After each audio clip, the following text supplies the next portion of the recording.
Sangye Chedan Toke Chanamla Ranshu Badu Dani Kyapsuchi Daigi Jinsogi Petsanamke Dola Penche Sangye Duposho. Jusqu'à l'éveil, je prends refuge en le Bouddha, le Dharma et la communauté suprême, la Sangha. Grâce aux deux accumulations réunies par cette session de discussion, puisse-je devenir Bouddha pour le bien des êtres. Jusqu'à l'éveil, je prends refuge en le Bouddha, le Dharma et la communauté suprême, la Sangha. Grâce aux deux accumulations réunies par cette session de discussion, puisse-je devenir un Bouddha pour le bien des êtres.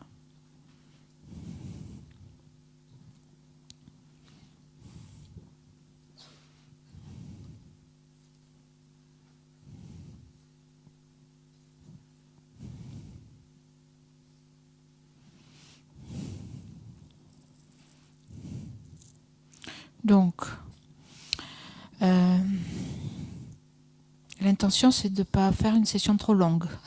J'avais déjà dit ça hier, et ça a duré un peu longtemps hier. Donc, peut-être on ne va pas faire trop long. Bon, aussi, je pense à vous. Moi aussi, d'ailleurs, je suis un peu fatiguée, mais je pense aussi à vous, à tout le monde. Que ça ne dure pas trop. Aussi, bon, je pense que hier, on a bien placé les choses, parce qu'on a revu un peu la structure du texte, où c'est qu'on en était, etc. Et qu'en fait, aujourd'hui, Geshe-la a juste continué. Et que, donc,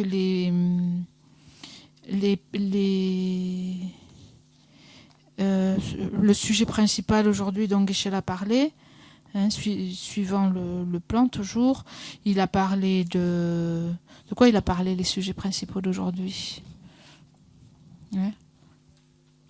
La joie, oui. Donc il y a les 4 facteurs pour développer la persévérance. C'est quoi les 4 facteurs? L'aspiration.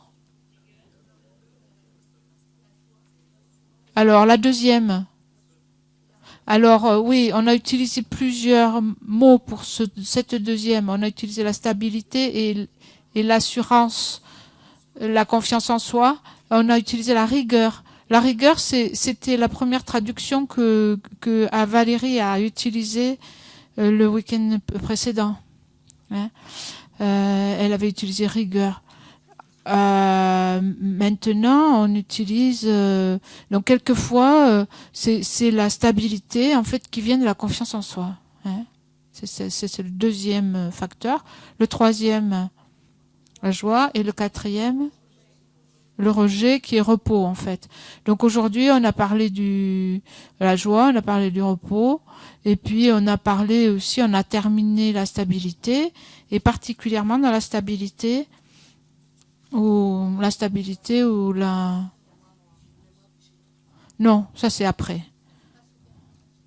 Voilà, face aux perturbations.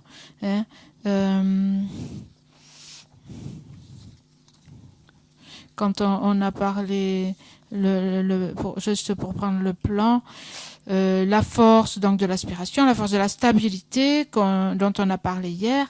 Et dans ce contexte, il y a les 3 types d'orgueil, d'orgueil positif, d'orgueil antidote ou d'assurance, de confiance en soi. Et les 3, c'est quoi?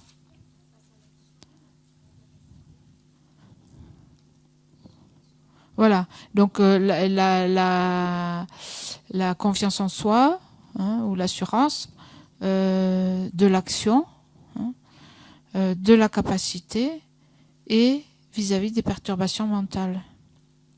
Et aujourd'hui, donc, on a surtout vu ce dernier type d'assurance face aux perturbations mentales. Donc, c'était un des sujets qui est un grand sujet, on peut dire. C'est un sujet essentiel dans le Dharma, faire face à ces perturbations mentales, aux émotions perturbatrices. Donc, je suppose qu'avec le travail de réflexion qui vous a été donné et aussi le travail de discussion de groupe, je suppose qu'avec ça, vous avez revu tout le contenu de l'enseignement de Geshe-la, hein, particulièrement avec tous les exemples. Vous les avez trouvés, oui. Les exemples, c'est incroyable comme l'enseignement est fait avec beaucoup d'illustrations. Hein. Donc, en faisant ça, vous avez tout revu pratiquement. Hein. Donc, je ne vais pas reprendre, mais je voudrais savoir, est-ce que vous avez des questions ou quelque chose que vous voulez partager particulièrement, ou des doutes, ou des points que vous voulez partager que vous avez trouvé intéressants, par exemple lors des discussions. Oui, alors tu prends le micro, s'il te plaît, Yves. Tiens, c'est Lila qui a le micro. Oui, j'ai juste une question.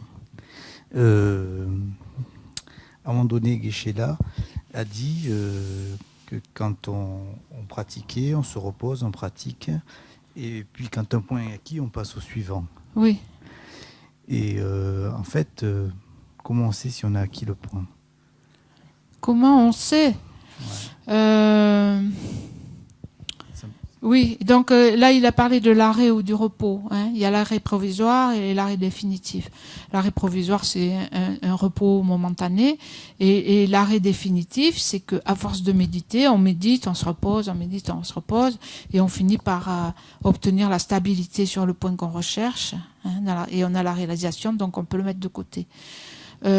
Si vous regardez normalement dans les sujets du Lamrim, il y a la mesure d'avoir atteint cette réalisation. Hein. C'est ça aussi dans le Lamrim. Comment on peut, en principe dans le Lamrim, hein, comment on peut dire qu'on a atteint les réalisations qui correspondent à la capacité inférieure de l'être inférieur. Hein. Comment on peut penser qu'on a... Ça y est, dans le Lamrim, tu l'as déjà vu. Voilà, donc se référer à ça.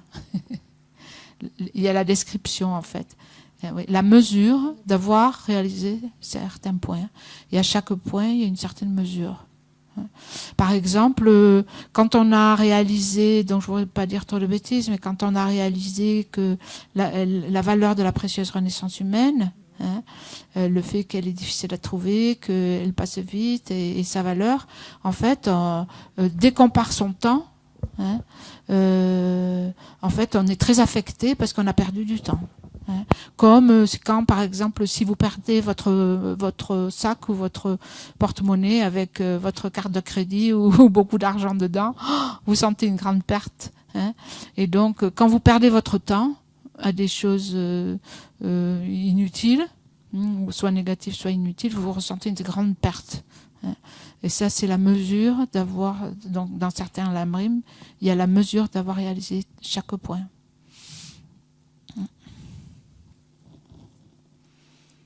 Est-ce qu'il y a d'autres questions?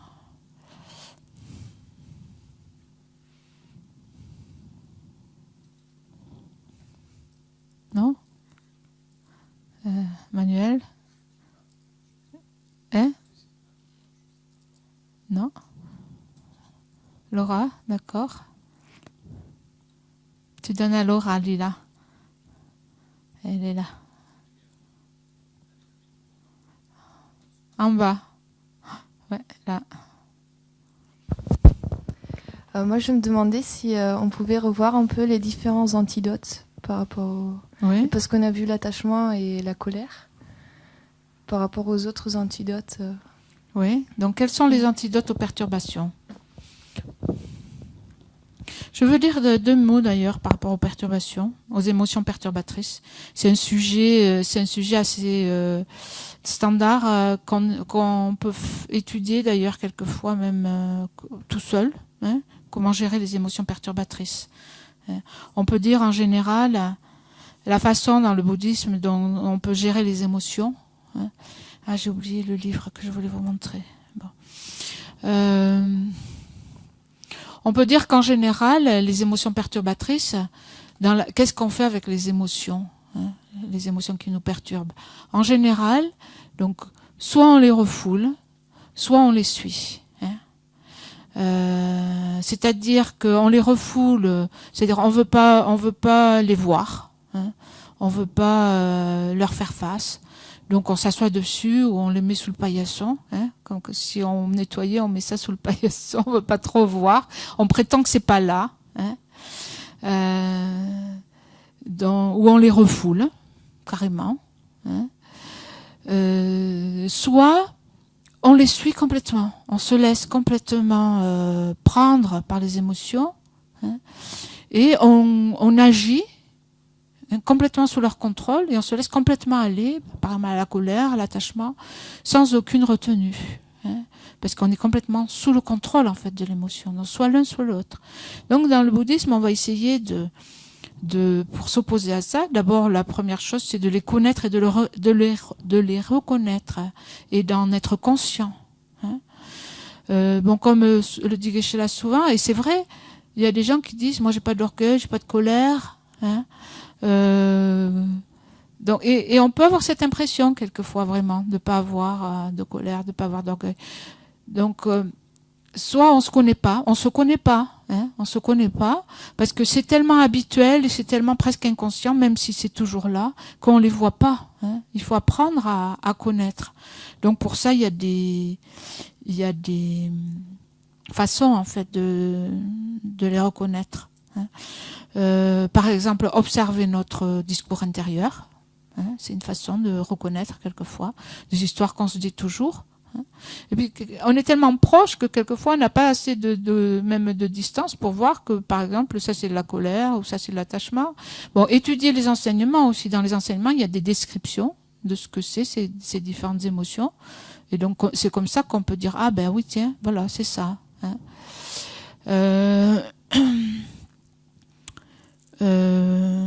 Bon, on a beaucoup de mécanismes de défense aussi, hein, pour pas voir ce qu'il y a à l'intérieur. Il y a aussi quelquefois, on projette sur les autres. Hein, on parle de ça en psychologie, mais ça c'est quelque chose qu'on fait. C'est-à-dire on applique le dharma aux autres, par exemple. Hein. Et nous, on reste blanc quelque part parce qu'on n'est pas en contact avec notre propre matériel intérieur, hein, nos sentiments ou nos émotions ou notre propre souffrance, hein, et comme on veut pas y toucher quelque part, donc il y a ce mécanisme de projeter, de voir tout à l'extérieur chez les autres, hein, et de pas être en contact avec en soi. Donc ça, faut apprendre ça, à reconnaître ça et apprendre à se connaître soi-même. Hein. Donc quelques conseils, par exemple.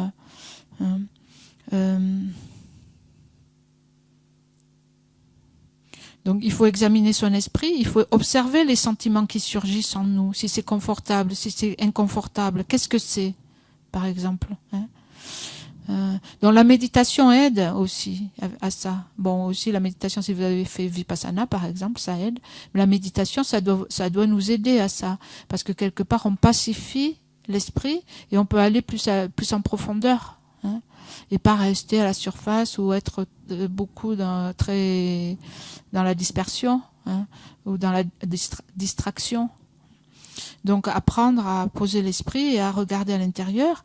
Aussi quelquefois se dire quand on a un sentiment inconfortable par exemple, se dire qu'est-ce que c'est ça, qu'est-ce qui s'est passé exactement, hein, et revoir en fait, analyser qu'est-ce qui s'est passé et pourquoi je me sens comme ça, qu'est-ce qui a provoqué ça et qu'est-ce que c'est ce sentiment que j'ai, hein. Même déjà ça analyser au lieu de vivre un peu en autonome, non, hein, automate.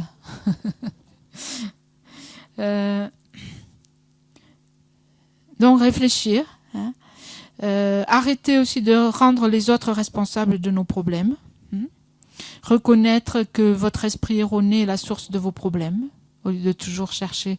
En principe, quand il y a un problème, c'est quelqu'un qui a fait quelque chose.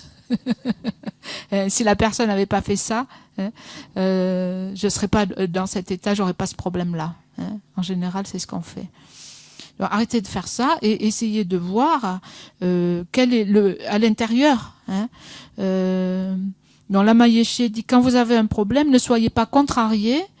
Regardez d'où il vient, comment cela est-il devenu un problème, quel type d'esprit en fait un problème. Donc ensuite, arriver, donc quelle que soit l'émotion, ne pas vouloir la rejeter, hein, et ne pas donc, arriver à avoir cet espace où on peut accueillir l'émotion, hein, et la reconnaître pour ce qu'elle est, nommer nos états d'esprit, hein, et aussi avoir donc ne pas vouloir la rejeter à tout prix, hein, et avoir une attitude d'équanimité et de non-jugement, hein, en juste acceptant que c'est ce qui est, hein, au lieu souvent si on perçoit en nous-mêmes une émotion très négative, par exemple, hein, par exemple de la jalousie ou de la colère ou n'importe, hein, souvent c'est inacceptable, hein, c'est inacceptable d'être comme ça, hein, quelque chose de négatif. En fait, on essaie de se protéger en prétendant que c'est pas là, en ne la voyant pas, ou alors quand c'est là, on juge et on dit non, je devrais pas avoir ça, hein. Mais au lieu de juger, accepter que l'émotion elle est là, hein. Aussi arriver à s'en désidentifier, hein. Arrêter de s'identifier avec l'émotion. Donc, en général, donc ne pas réagir, hein, arriver à ne pas juger, à arriver à accepter, si c'est par exemple que ce soit la colère ou la dépression, la peur, hein, ne pas y réagir et ne pas non plus, ne pas juger, ne pas la nourrir non plus, hein. En se disant comme quelquefois on nourrit ces émotions, on dit comme je suis misérable et pourquoi ça m'arrive à moi, etc. Pourquoi ça m'arrive à moi, etc. Hein, comme c'est difficile. Donc essayez. Il y a plusieurs façons de. Donc déjà reconnaître l'émotion, ça permet de s'opposer au fait de les réprimer, hein. En général, on veut pas les voir et on a tendance à les réprimer. En se disant je veux pas faire face à ça, je veux pas avoir à faire avec ça, ça m'embête, hein. Donc arrêtez ça et arrivez à les voir, ça évite de les réprimer. Et ensuite, au lieu de les donc ça c'est déjà ça va s'opposer à la répression, à la suppression des émotions. Et ensuite, ce qui va s'opposer au fait au contraire se laisser emporter par les émotions, hein, et par exemple se laisser aller à la colère, se laisser aller à la peur, à la dépression ou à l'avidité, etc. Au lieu de faire ça, apprendre à les gérer. Et donc pour gérer oui, ouais, bon, ouais. Donc essayer de gérer les émotions. Donc, il y a plusieurs façons de gérer les émotions. On peut les transformer, oui. Donc, essayer de gérer les émotions, et on peut dire que pour gérer les émotions, en général, donc il y a plusieurs façons. On emploie l'antidote aux émotions, à l'émotion, hein. Donc l'antidote, ça va être un état d'esprit contraire, hein, qui va diminuer en fait l'émotion négative, hein. Comme par exemple l'antidote, ça veut dire que deux états d'esprit opposés ne peuvent pas résider en même temps. Par exemple, c'est comme montrer le poing et tendre la main. Ça peut pas être à la fois. Je peux pas à la fois montrer un poing et tendre la main à quelqu'un. Donc c'est un peu l'idée de l'antidote, pour s'opposer à donc par exemple pour la colère, on médite sur l'amour et la compassion. Geshe-la en a parlé un petit peu, hein, des antidotes. Chaque état d'esprit va avoir son antidote. Chaque émotion négative va avoir son antidote propre. Mais il y a aussi des antidotes qui sont généraux, on peut dire, hein. Une antidote générale, hein, pour tous les états d'esprit négatifs. Donc c'est quoi, par exemple, quel genre d'antidote? Donc ce que tu dis, oui, c'est vrai. Il y a ce qu'on peut appeler les antidotes, hein, pour chaque émotion. Après, il y a des antidotes générales, c'est féminin, antidote. Un antidote. Donc généraux, une antidote, un antidote. Oui, généraux, c'est masculin, pardon. Donc parmi les antidotes généraux, qu'est-ce que vous connaissez? L'amour bienveillant. La sagesse, c'est quoi? Voilà, la vacuité, voir la vacuité. La générosité. L'économie. Pardon? Se rappeler l'enseignement. Comment? Les vœux. Donc, quel genre d'antidotes généraux?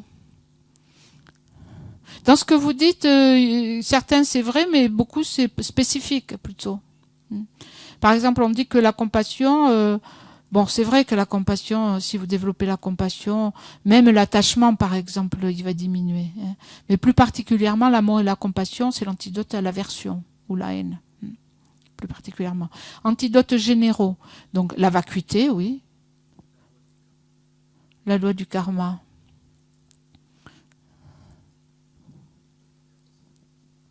Alors, antidote principal pour tous les états négatifs, Geshe-la, je pense qu'il le dit assez souvent, il me semble.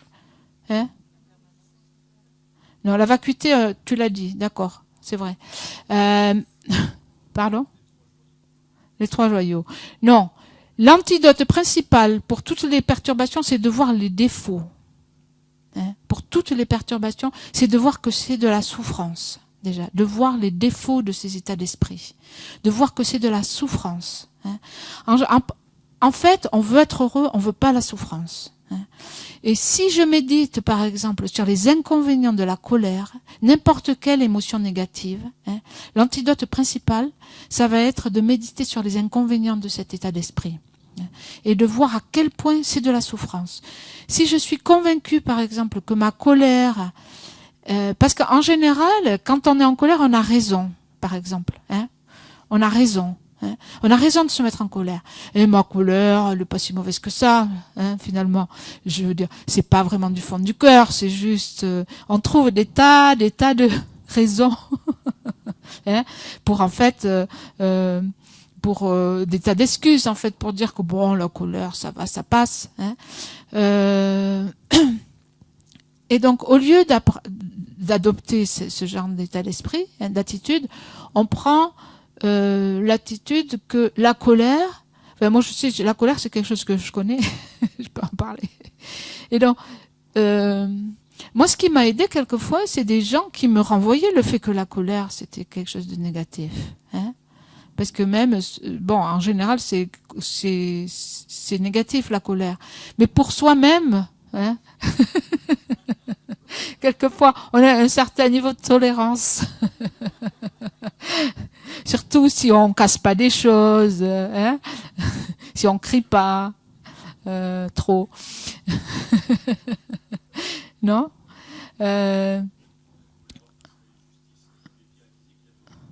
Oui. Donc ça, après, c'est la... Comment ça s'appelle? L'indignation. Donc ça, c'est après un autre sujet. Hein. Mais donc, la colère... Donc, méditer sur les défauts de la colère. Hein. Par exemple, une façon de faire, c'est de voir... rappelez-vous quelqu'un qui est en colère. Hein. Essayez de vous rappeler quelqu'un qui est en colère, de voir quelqu'un qui pique une colère dans votre entourage. Hein, par exemple, quelqu'un qui est irritable ou qui se met facilement en colère. Essayez de voir déjà rien que la transformation physique de la personne. Hein, le visage qui devient rouge, hein, tout déformé, laid. Hein. Les lamas, ils disent en fait que rien que ça, hein, l'expression du visage de quelqu'un en colère, ça montre les résultats de la colère, hein, la nature de cet état d'esprit, la nature de la colère déjà. Hein, ça montre que c'est quelque chose de négatif. Ensuite, donc, rappelez-vous quand quelqu'un est en colère, l'effet que ça a. Hein. Voyez aussi, quand quelqu'un est très soupolé ou se met facilement en colère, comment vous vous sentez face à cette personne et comment se sentent les autres face à cette personne. Hein. Qu'est-ce qu'on fait? On se tient toujours un petit peu à distance. Hein. On a peur de s'approcher trop. Hein.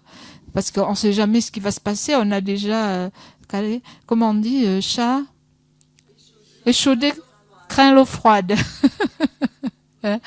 Donc, on est face à quelqu'un qui est un peu colérique, a tendance à perdre sa patience ou n'importe, son calme. On est toujours un peu, on garde une distance de sécurité. Il y a un périmètre de sécurité. Donc, c'est pareil pour nous. Si on a cette tendance-là, donc même si on a l'impression que c'est pas très grave, il y a un effet à notre colère. Les autres sentent la colère. Donc, méditer sur les défauts de ces émotions, sur le fait que c'est de la souffrance. Et si on est persuadé que c'est de la souffrance, c'est comme si on a un morceau de métal chauffé à blanc dans la main, on va le lâcher, parce que ça fait mal. Donc, on va avoir plus de force par rapport à ces états d'esprit. On aura plus de pouvoir de les contrôler plutôt que de les laisser nous dominer. J'aime bien l'exemple, par exemple, bon, moi il y a longtemps, parce que ça fait presque 30 ans que j'ai pris les vœux, donc 30 ans que j'ai arrêté de fumer. Mais je fumais quand j'étais plus jeune. Est-ce que tu pourras regarder sur Internet, parce que j'ai pas terminé de répondre à ta question. Quand j'étais plus jeune, avant de prendre les vœux, j'ai fumé. Bon, du tabac, autre chose aussi, mais bon. Là, je parle du tabac. Et je me rappelle une occasion où j'avais décidé d'arrêter. Mais en fait, comment c'était? C'était que je sentais combien ça me faisait du mal de fumer. Et en fait, il y avait les deux états d'esprit. Il y avait l'esprit qui avait toujours envie quand même d'avoir porté quelque chose. Ça donne une contenance, la cigarette. Et bon, de porter quelque chose à la bouche. Il y avait l'habitude, donc qui me plaisait quand même encore. Et de l'autre côté, il y avait tous les inconvénients du tabac. Et donc, c'est la conscience des inconvénients qui m'a dirigé. Plus on pense aux inconvénients, plus on va avoir de force pour arrêter. Donc là, c'est pareil avec les émotions. D'un côté, on a l'habitude, la familiarisation, et de l'autre côté, il faut se familiariser avec les aspects négatifs, avec les fautes, et comme ça, on va avoir plus de poids, il y aura plus de poids pour arriver à lâcher. Donc ça, c'est un antidote général. Un autre antidote général, bien sûr, il y a la vacuité, mais il y a aussi l'impermanence. L'impermanence, c'est un peu de la même famille que la vacuité, c'est plus facile à penser. Puisque quand on pense à la mort, à l'impermanence et à la mort, finalement, il y a beaucoup de choses qui perdent beaucoup de leur importance. On voit qu'on se perd dans des détails, on donne de l'importance à des choses qui n'en ont pas, en fait. Et donc, c'est plus facile de laisser tomber. Aussi, un autre antidote en général, on peut dire,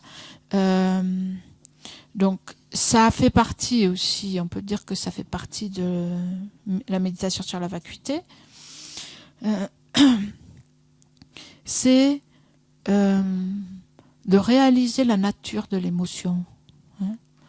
Réaliser la nature de l'émotion, réaliser finalement que l'émotion, la regarder en face.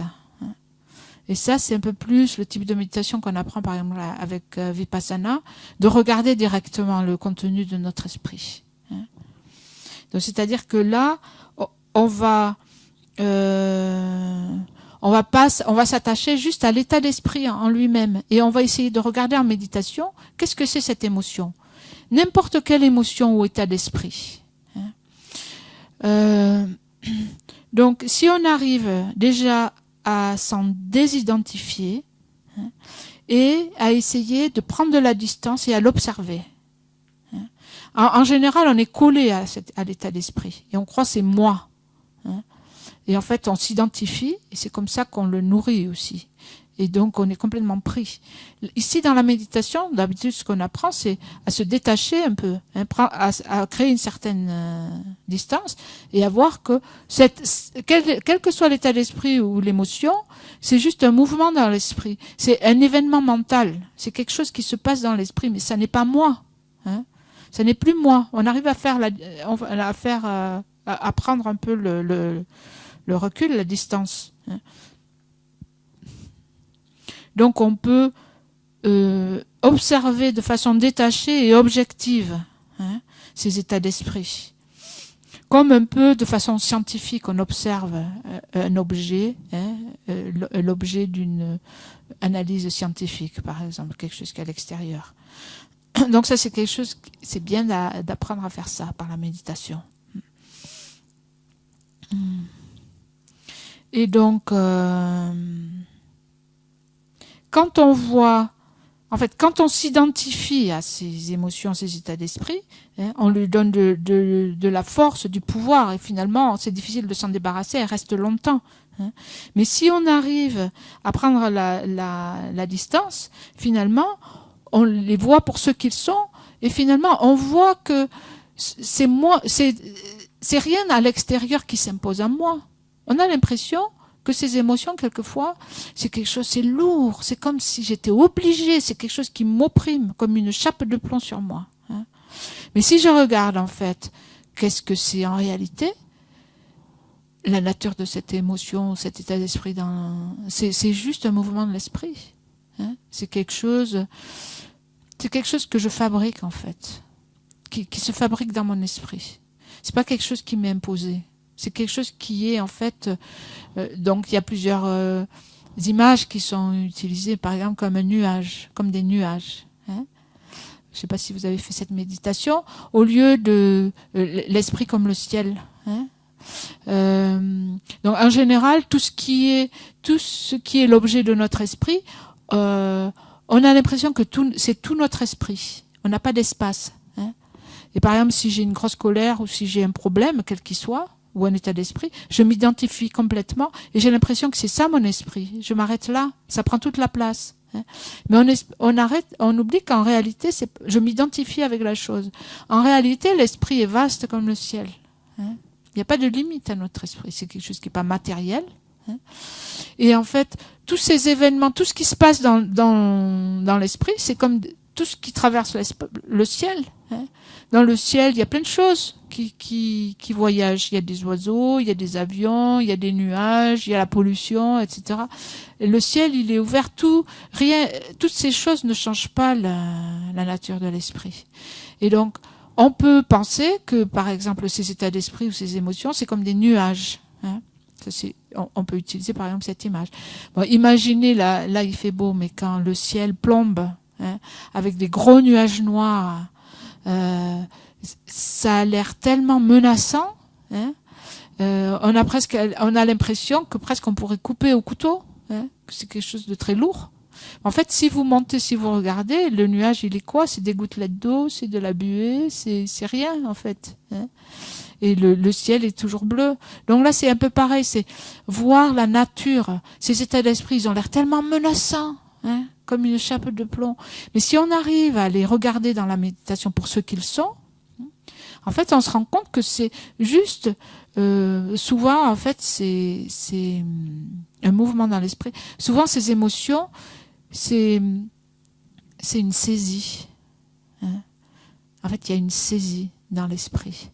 Et quand on arrive à voir à travers, hein, en fait, ça disparaît. Quand on a voir la nature de l'esprit, finalement. Donc, ça a à voir aussi avec la vacuité, tu vois. Donc, c'est quelque chose qu'on peut apprendre, et ça, c'est aussi un antidote général. Hein.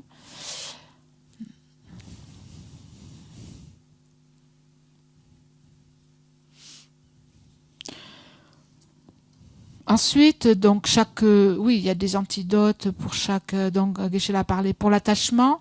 D'abord, voir les défauts de l'attachement. Hein. Et si on voit vraiment que c'est la souffrance, on va lâcher au lieu de l'entretenir. Voir aussi comment on entretient. Il disait ça ce matin. C'est vrai que on est tellement habitué à ces états d'esprit qu'on les nourrit. hein, que tout est permanent et que tout est tellement beau. Hein, il décrivait ça ce matin. Et donc, faire attention, on appelle ça le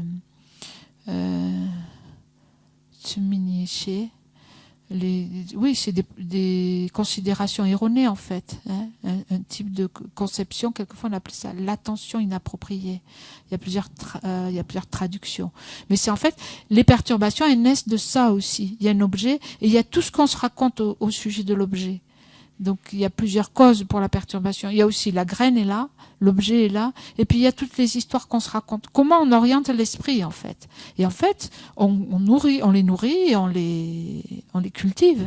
Hein. Donc arrêtez aussi de faire ça.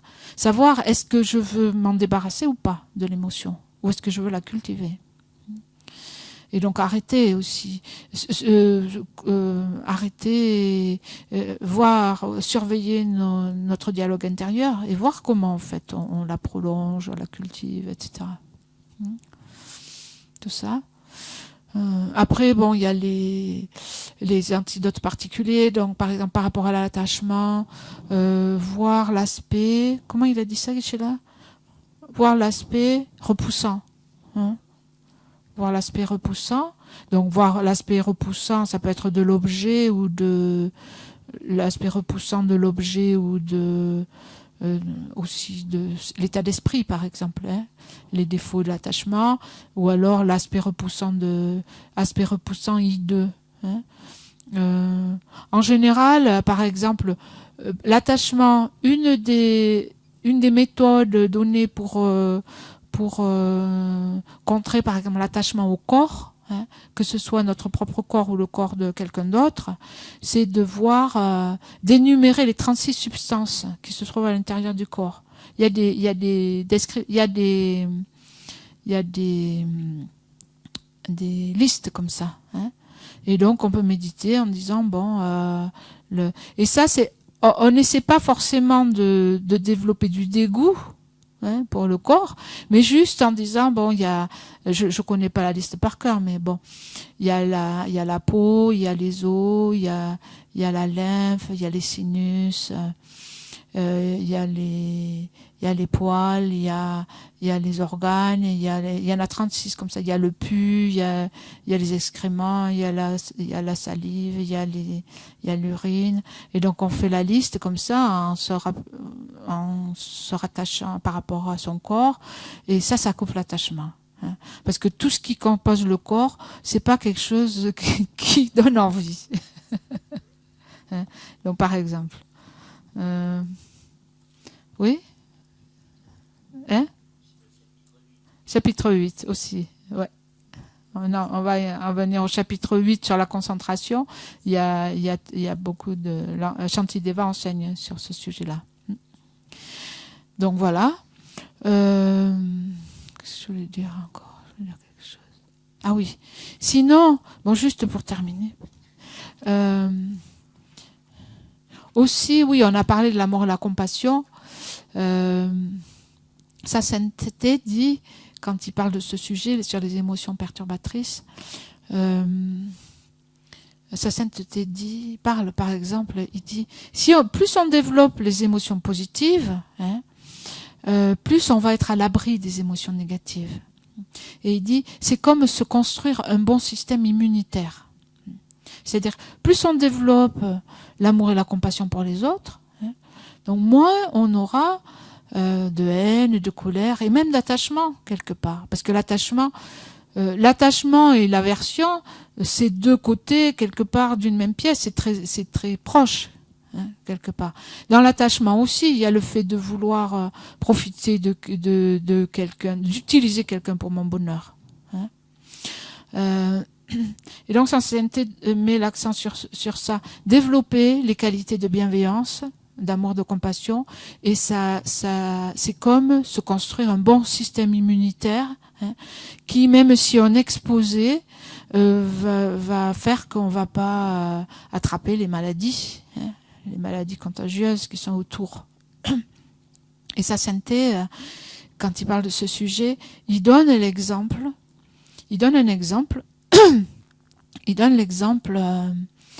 d'un moine, je ne sais pas si c'était un moine ou un laïc, mais je pense que c'était un moine, qui est venu le voir. Vous savez, les personnes, les Tibétains qui sortent du Tibet. En fait, les Tibétains, beaucoup de Tibétains ont passé des années en prison, hein, dans les prisons chinoises, et ont été torturés. Donc ça, c'est une réalité. Et c'est une réalité qui est aussi présente, d'ailleurs. Et donc, souvent, lorsqu'ils s'échappent du Tibet et qu'ils arrivent à Dharamsala, ils ont le droit d'avoir un entretien avec sa sainteté. Hein. Et donc, sa sainteté, quand il a vu ce moine, il lui a demandé s'il avait eu peur en prison. C'est quelqu'un qui avait passé une vingtaine d'années. Il lui a demandé s'il avait eu peur. Hein. Et donc, le moine a dit oui, qu'il avait eu peur. Hein. Il lui a dit, de quoi tu as eu peur? Il lui a dit, j'ai eu peur de perdre ma compassion pour mes bourreaux. Donc, qu'est-ce que ça montrait? Ça montrait que, en fait, ce moine, il avait tellement intégré la compassion, hein, que c'était sa valeur fondamentale. Hein. C'était sa façon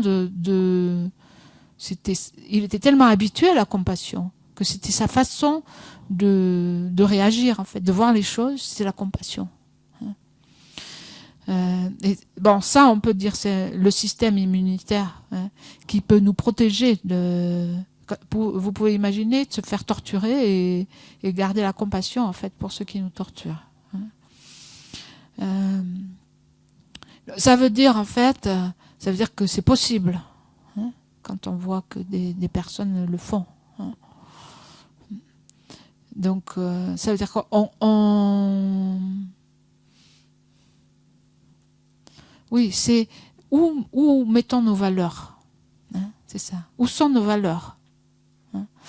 Pas simplement dans l'idéologie, hein, mais dans la pratique, dans notre esprit, dans notre vécu. Hein.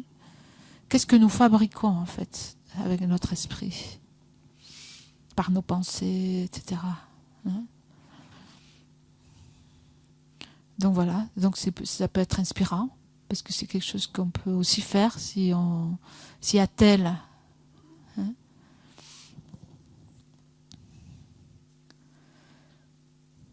D'accord ?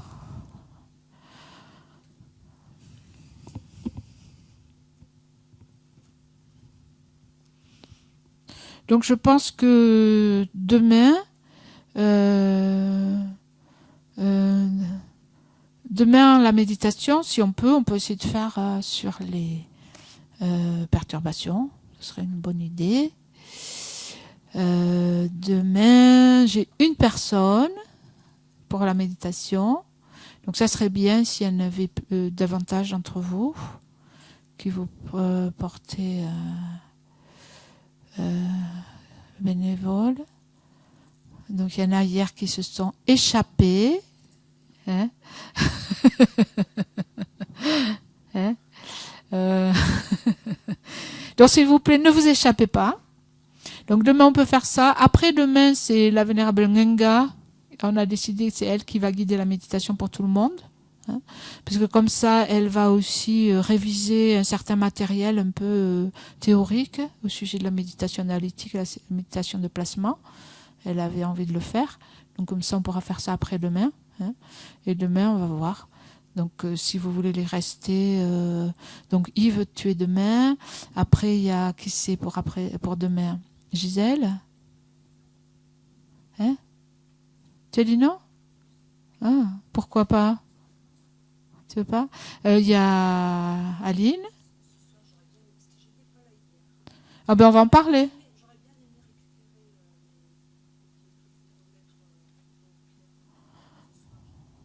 Donc tu n'es pas disponible. Qui c'est qui est disponible demain? Ah, il y a Emmanuel. Hein? C'est le gars avec la chemise à carreaux, là. Pourquoi pas? Mais vous l'avez fait avant. Oui, mais j'ai du matériel aussi. Hein? J'ai du matériel à vous prêter. D'accord. Ouais. Sinon, Myriam? Ben, tu peux refaire si tu veux, non? Tu veux pas refaire? Bon, si tu veux. Ok. On va terminer de toute façon. Donc, si vous voulez, rester après la session et puis on va en parler. Hein. Écoute, on en parle après. On va terminer et puis on en parle. D'accord? Super. Donc, ça va? Est-ce qu'il y a des questions? Autres questions? Tout est clair? D'accord. Donc, on fait les dédicaces. Hein? Page 91. 91 a aussi les prières de longue vie et la prière au dos de la page de couverture.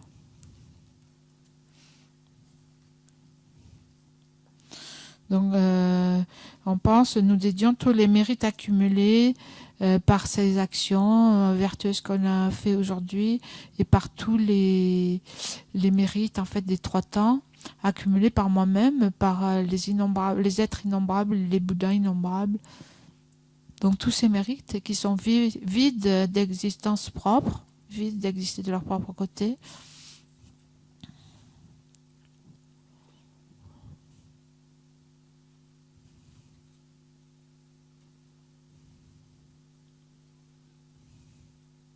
Donc grâce à ces mérites, puissé-je, moi qui suis vide d'existence propre, d'existence véritable,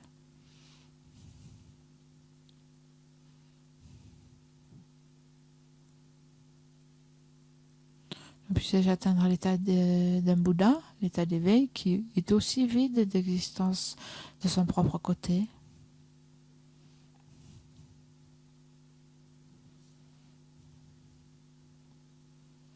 Et guider tous les êtres qui sont vides d'existence propre, de leur propre côté.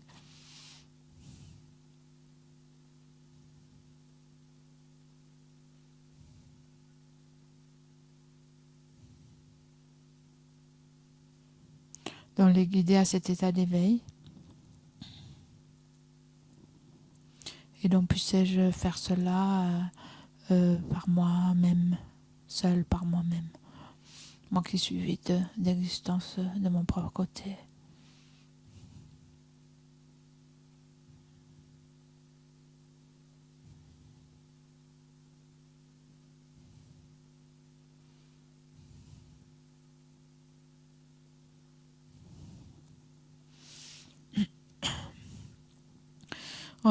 Janju Sensho Rinpoche Maike Panange Gyushi Kepa Nyampa Me Payang Gongne Gondu Pewashu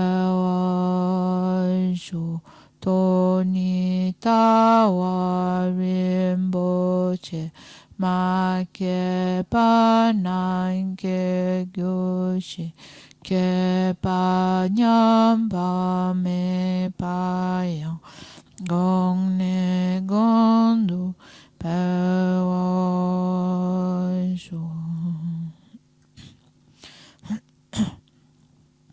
Aganira Weko Wishinka Dependandeo Malu Joene Charizewante Zingyanso Ishapesite Badu Tengyoichi Tujan Jangangewe Dancing Kyombel Gonze Dobode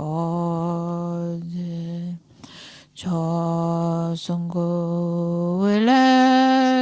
Mentudo Pada so nuche gandu shaten sho je tsula meko tera tan shi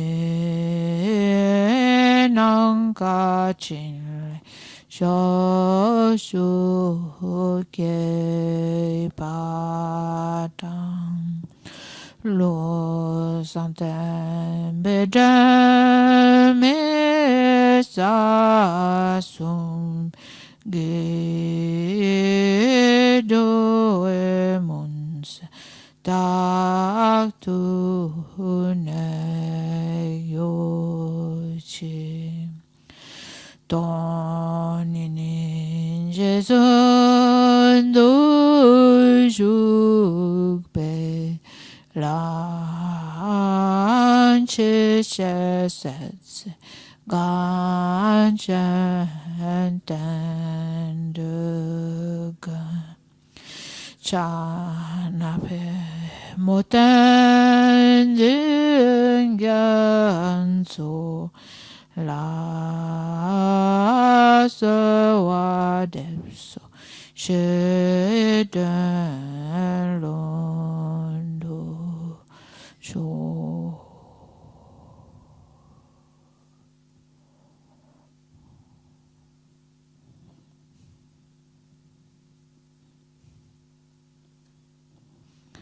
Merci, bonne soirée.